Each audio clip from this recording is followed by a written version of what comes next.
Okay, so before we begin this lesson, you need to know the difference between a line and a line segment. A line has an infinite length and it goes infinitely in both directions, whereas a line segment has two endpoints with an infinite amount of points in between those two endpoints.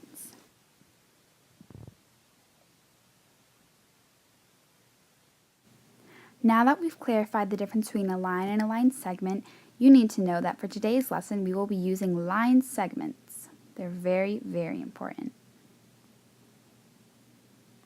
Now, the midpoint formula is x1 plus x2 divided by 2, and then y1 plus y2 divided by 2. If that equation was a little confusing to you, it's okay, because all you need to understand is the concept. The concept is that midpoint is the average of the endpoints, and the key word here is average, and average is really simple. Now we're going to be finding the midpoint of this line. So first you input the values, -1 plus 3 over 2, and 2 plus -6 divided by 2. And that is equal to 2 over 2 and -4 over 2. And if you keep simplifying it, that equals 1, -2. And if the equation doesn't make that much sense to you, just use the concept, which is average. So you take -1 and add 3, and then divide it by 2. You're just averaging it. So that equals 2 over 2, which is equal to 1. And there, you just found your x value. Now you just need to find your y value. So you take 2, and you add -6. And then you just divide that by 2. It's simple, the average. So that equals -4 over 2, which is equal to -2. And there, you just found your y value.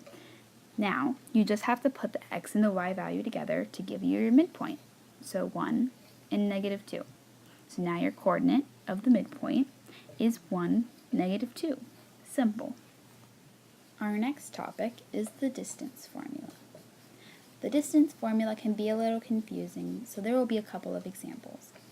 The distance formula is the square root of x2 minus x1 squared plus y2 minus y1 squared. Here's our first example. So when your endpoints are 5, 1, and 1, -2, all you have to do is input the values. So the square root of 1 minus 5 squared plus 2 minus 1 squared. Now you just simplify. So now we have the square root of -4 squared plus -3 squared. You just keep simplifying all the way down. Now we have the square root of 16 plus 9. And then that leads to the square root of 25. The square root of 25 is 5. So 5 is the distance between 5, 1 and 1, -2. There's another way to solving this problem. It's called the Pythagorean theorem. The theorem is a squared plus b squared will always equal c squared. So if a equals 3 and b equals 4, then what does c equal? Well, you just input the values to the equation. So that would be 3 squared plus 4 squared equals c squared. So you keep simplifying. 9 plus 16 equals c squared, which means 25 equals c squared.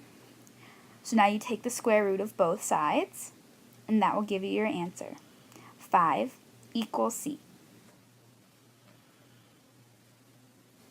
So this theory is applied to triangles. So now let's draw a triangle and see how it works.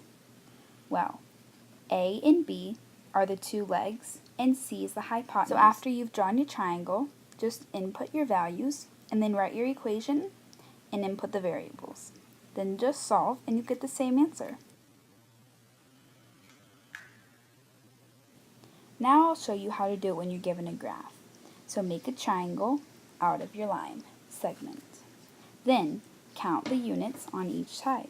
So that's 3 and 4. So now you're trying to find C, which is the hypotenuse. So write your equation,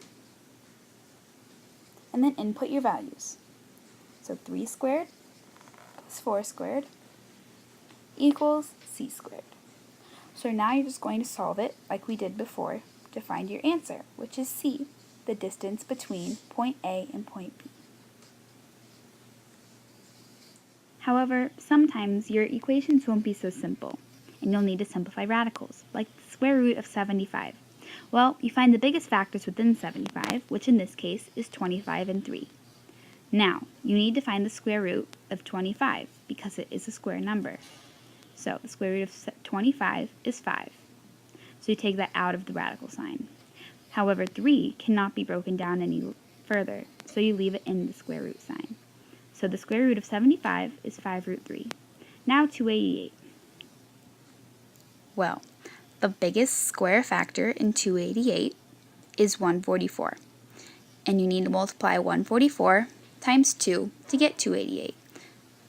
So now we just need to simplify 144. Well, the square root of 144 is 12, so you take that out of the square root. 2, however, cannot be broken down any further, so you leave it inside. Now, the answer is 12 root 2. Here's an example where your answer will be a radical, so input your values. Okay, so 3 plus 1 squared plus negative 3 plus 1 squared. That simplifies to 4 squared plus negative 2 squared. And don't forget to be carrying down your square root sign because we'll need it in the end. Keep simplifying and we get 16 plus 4 and the square root of 20, which equals the square root of 4 times 5. And now we take the square root of 4 and move that outside, so it's 2 square root 5. Here's another example. Square root of 10 minus 2 squared plus 12 minus 8 squared. Simplifies to square root of 8 squared plus 4 squared.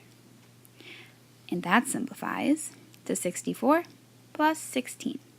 Add those and you get square root of 80. And when you simplify it, you get 4 root 5. Let's review.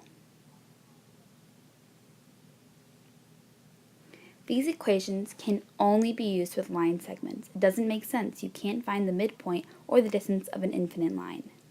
And don't forget about the concept. The concept is so important, I cannot stress it enough. Because remembering the concept is way more useful than remembering only the equation.